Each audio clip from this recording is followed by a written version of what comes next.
তুমি আগামী মাসে পাকিস্তান দলের হয়ে শারজা যাচ্ছ। কথাটা অন্য কেউ বললে হয়তো 18তম জন্মদিনের অপেক্ষায় থাকা ওয়াকার ইউনুস হেসে উড়িয়ে দিতেন, কিন্তু কথাটা যে বললেন স্বয়ং ইমরান খান, পাকিস্তানের অধিনায়ক। আগের দিন টিভিতে ওয়াকারকে দেখে পরের দিনই জাতীয় দলের জন্য বিবেচনা করে বসেন ইমরান। ততদিনে ওয়াকার কেবল 6টা প্রথম শ্রেণীর ম্যাচ খেলেছেন। আপাত দৃষ্টিতে বিরাট খেয়ালি এক সিদ্ধান্তই ক্রিকেট বিশ্বকে দারুণ এক তারকা উপহার দেয়। বুরেওয়ালা এক্সপ্রেস আধুনিক ওয়ানডে ক্রিকেটে পেস বোলিংকে অন্য একটা মাত্রা দেন। 50 ওভারের ক্রিকেটে দ্রুততম সময়ে 50, 300, 350, 400 উইকেট নেওয়ার রেকর্ড আজও তারই দখলে। ওয়াকার ইউনুস কিংবদন্তি ছিলেন নিঃসন্দেহে, কিন্তু তিনি সর্বকালের সেরা পেসার হতে পারেননি। শুধু তাই নয়, তাকে পাকিস্তানের সর্বকালের সেরা মানতেই নারাজ অনেকে। সেই জায়গাটা দখল করে আছেন ওয়াসিম আকরাম। যদিও অনেক পরিসংখ্যানে এগিয়ে আছেন ওয়াকার, বিশেষ করে ওয়াকার ম্যাচ জেতানোর দক্ষতা ওয়াসিমের থেকে এগিয়ে।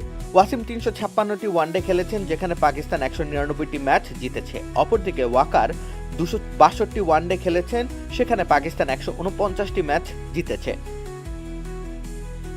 এবার প্রশ্ন আসতে পারে, জয় পাওয়ার ম্যাচগুলোতে কার অবদান কতটা?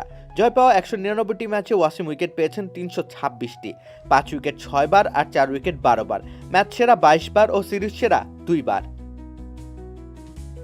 অন্যদিকে ওয়াকার 278টি উইকেট পেয়েছেন জয় পাওয়া 149টি ম্যাচে, 5 উইকেট পেয়েছেন 11 বার আর 4 উইকেট 10 বার, 16 বার ম্যাচ সেরা আর 3 বার সিরিজ সেরা হয়েছেন। এবার আসা যাক টেস্টের পরিসংখ্যানে। 104টি টেস্ট খেলে 41টিতে জিতেছেন ওয়াসিম, সেখানে উইকেট পেয়েছেন 211টি, 5 উইকেট পেয়েছেন 13 বার, 12 বার ম্যাচ সেরা ও 3 বার সিরিজ সেরা হয়েছেন। অপরদিকে ওয়াকার ইউনুস 87টি টেস্ট খেলেছেন, পাকিস্তানের মধ্যে 39টিতে টেস্ট জিতেছে।